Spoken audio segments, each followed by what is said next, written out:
blast அரகன social venna Facebook WhatsApp YouTube unlimited yanna amathara data dinava api aluthinnonna real dialogue fun blast activate karanna hagun vaatena dialogue fun blast aluthma plan එක unlimited Facebook WhatsApp YouTube එක amathara GB 3ක් මාසෙටම රුපියල් 547ක් පමණයි අදම activate කරගන්න වාසිතායකතම unlimited mobile plan ලබා දෙන ශ්‍රී ලංකාවේ අංක 1 ජාලය dialogue இரக்கமற்ற வகையில் பயங்கரவாதத்தை கட்டமைத்து தமிழீழ விடுதலை புலிகள் இயக்கத்தையோ அல்லது அதன் தலைவரையோ போற்றுவது நல்லிணக்கத்தை கட்டியெழுப்புவதற்கான முயற்சிகளை நலிவடைய செய்யக்கூடிய அச்சுறுத்தலை கொண்டிருக்கின்றன என்று முன்னாள் விவகார அமைச்சர் அலி சப்ரி தெரிவித்துள்ளார்.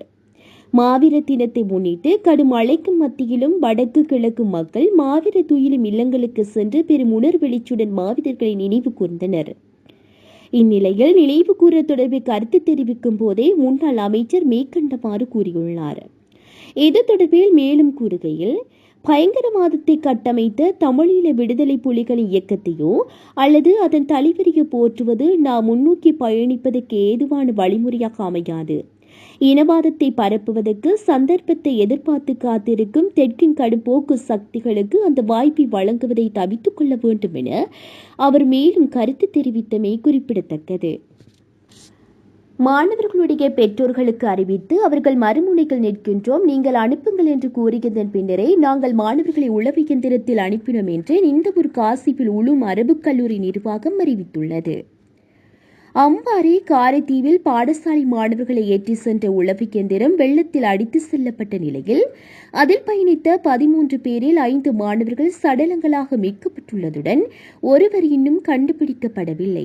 இந்த நிலையில் சம்பவம் தொடர்பில் குறித்த அரபு கல்லூரி விடுத்துள்ள அறிக்கையில், எங்களுடைய மதரசா நிர்வாகமும் அதிபர் உட்பட அனைவரும் தீர்மானித்ததற்கு அமைய அனைத்தும் ஒன்று ஏற்படுகின்ற பட்சத்தில் மாணவர்கள் பாதுகாப்பாக இருக்கக்கூடிய போதிய வசதிகள் எமது மதரசாவில் ஏற்படுத்தப்பட்டிருந்தன. இதனால் அவர்களை அங்கு தொடர்ந்து வைத்திருந்து பராமரிப்பது என முடிவு செய்திருந்தோம். ஆனால் அதன் பிறகு ஏற்பட்ட பலத்த காற்றுடன் கூடிய மழை காரணமாக எமது காசிப்புல் உளும் அரபு கல்லூரியினுடைய மாணவர் விடுதி, வகுப்பறைகள், தொழுகை அறைகள் என்பன மழை நீரால் முற்றாக பாதிக்கப்பட்டிருந்தன. மலசல கூட குழிகள் கூட நிரம்பி காணப்பட்டன.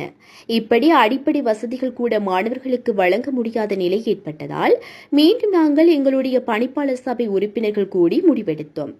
மாணவர்களை பாதுகாக்கின்ற அடிப்படையில் கல்லூரிக்கு விடுமுறை வழங்கி மாணவர்களை அவர்களது பெற்றோரிடம் ஒப்படைக்க வேண்டும் என்ற முடிவை நாங்கள் எடுத்தோம். இதற்காக பிரத்யோகமாக ஒரு பேருந்து வண்டியையும் வாடகைக்கு அமர்த்தி மாணவர்களை கொண்டு செல்வதற்கான ஏற்பாடுகளை செய்தோம்.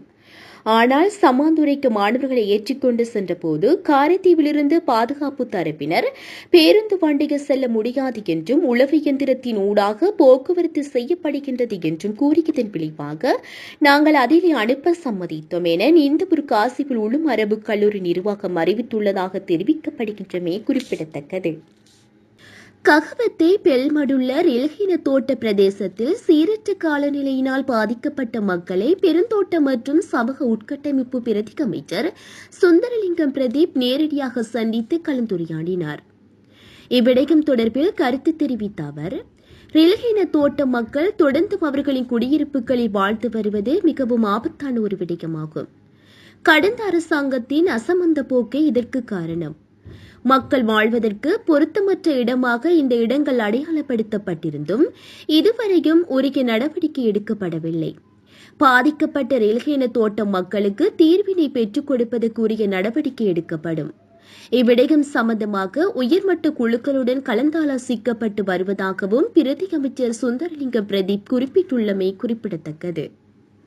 தற்போது நிலை கொண்டுள்ள காற்றழுத்த தாழ்வு மண்டலத்தின் காரணமாக இன்றும் நாளையும் வடக்கு மற்றும் கிழக்கு மாகாணங்களின் பல பகுதிகளிலும் மிதமான அல்லது கனமழை பெய்யக்கூடும் என யாழ் பல்கலைக்கழகத்தின் புவிகத்துறையின் தலைவர் நாகமுத்து பிரதீப ராஜா தெரிவித்துள்ளார்.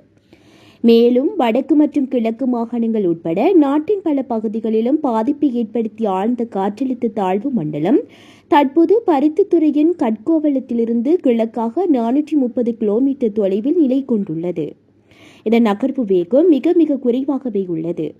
இன்று மாலை 6 மணியிலிருந்து மணித்தியாலத்திற்கு 1.2 கிலோமீட்டர் வேகத்திலேயே நகர்கின்றது. இதே வேகத்தில் நகர்ந்தால் இது கரையை கடக்கும் திகதி மாற்றமடையும். இது வடக்கு வடமேற்கு திசையில் நகர்ந்து நாளை இந்தியாவின் புதுச்சேரி அருகே கரையை கடக்கும் வாய்ப்புள்ளதாக அவர் மேலும் தெரிவித்தமை குறிப்பிடத்தக்கது. யாழ் மாவட்டத்தில் தற்போதைய அனர்த்த நிவாரண நடவடிக்கைகள் மற்றும் இடம்பெயர்ந்த சமூகங்கள் மற்றும் அவர்களது உடைமைகளின் பாதுகாப்பை உறுதிப்படுத்த விசேட பாதுகாப்பு ஏற்பாடுகள் மேற்கொள்ளப்பட வேண்டும் என பாதுகாப்பு செயலாளர் ஏஆர் வைஸ் மார்ஷல் சம்பத் தூய கொந்தா தெரிவித்துள்ளார். பாதுகாப்பு செயலாளர் நேற்று யாழ்ப்பாணத்தில் விஜயம் செய்து அங்கு நடைபெற்று வரும் அனர்த்த நிவாரணப் பணிகளை பார்வையிட்ட போதே இதனை கூறியுள்ளார். அனர்த்த முகாமைத்துவ நிலையத்தின் பணிப்பாளர் நாயகம் மேஜர் ஜெனரல் உதயகேரத் மற்றும் யாழ்ப்பாணத்தில் உள்ள சிரேஷ்ட முப்படை அதிகாரிகளுடன் அவர் அனர்த்த நிவாரண நடவடிக்கைகளில் ஈடுபட்டுள்ள அரசு அதிகாரிகளை சந்தித்து தற்போதைய நிலைமை மற்றும் முப்படையினரின் உதவியுடன் மேற்கொள்ளப்பட்டு வரும் ஒருங்கிணைந்த நிவாரணப் பணிகள் குறித்து கேட்டறிந்தமை குறிப்பிடத்தக்கது. கனடாவிற்கு பணிக்கு அனுப்புவதாக சுமார் 7 கோடி ரூபாய் நிதி மோசடியில் ஈடுபட்ட குற்றச்சாட்டில் விளக்கமறியலில் வைக்கப்பட்டுள்ள வைத்தியர் ஆனந்த அபிரத்னவிற்கு பிணை வழங்க கொழும்பு பிரதான நீதிவான் திலின கமக்கை மறுத்துள்ளார். சந்தேக நபருக்கு எதிராக 100க்கும் மேற்பட்ட முறைப்பாடுகள் கிடைத்துள்ளதாக கொழும்பு மோசடி விசாரணை பிரிவினர் முன்வைத்த அறிக்கைக்கு அமைய பிரதம நீதிவான் இந்த உத்தரவை பிறப்பித்துள்ளார். சந்தேக நபரான வைத்திய சார்பில் முன்னிலையான சட்டத்தரணி நீதிமன்றில் பிணை வழங்குமாறு கோரிக்கை போது மக்களிடமிருந்து பெறப்பட்ட பணம் அனைத்தும் செலுத்தப்பட்டதன் பின்னர் பிணை வழங்குவது குறித்து பரிசீலிப்பதாக நீதிவான் தெரிவித்துள்ளமை குறிப்பிடத்தக்கது. அனுபவம் மற்றும் அறிவார்ந்த அரசியல்வாதி என டொனால்ட் ட்ரம்பை புகழ்ந்துள்ள ரஷ்ய ஜனாதிபதி விளாடிமிர் புட்டின், ஆனால் அவர் பாதுகாப்பாக இல்லை என அதிர்ச்சி தகவலை வெளியிட்டுள்ளார். கடந்த ஜூலை மாதம் பென்சில்வேனியாவில் தேர்தல் பரப்புரையின் போது நடாத்தப்பட்ட தாக்குதலில் டொனால்ட் ட்ரம்ப் காயங்களுடன் தப்பினார். இந்த நிலையில் செப்டம்பர் மாதம் புளோரிடா மாகாணத்தில் மீண்டும் ஒருவர் அதிகாரிகளிடம் சிக்கினார். இந்த வழக்கில் கைது செய்யப்பட்ட அந்த நபர் மீது படுகொலை முயற்சி வழக்கு பதியப்பட்டது. கஜகஸ்தான் நாட்டில் நடந்த மாநாடு ஒன்றில் கலந்து கொண்டு செய்தியாளர்களிடம் பேசிய விளாடிமிர் புட்டின், அமெரிக்க ஜனாதிபதி தேர்தல் பரப்புரையின் போது நடந்தவை தமக்கு பெரும் அதிர்ச்சியை அளித்ததாக குறிப்பிட்டுள்ளார். மேலும் ட்ரம்பிற்கு எதிராக முற்றிலும் நாகரிகமற்ற முறைகள் பயன்படுத்தப்பட்டதாக குறிப்பிட்டுள்ள புடின், என் கருத்துப்படி அவர் தற்போது பாதுகாப்பாக இல்லை என்று தெரிவித்துள்ளமை குறிப்பிடத்தக்கது.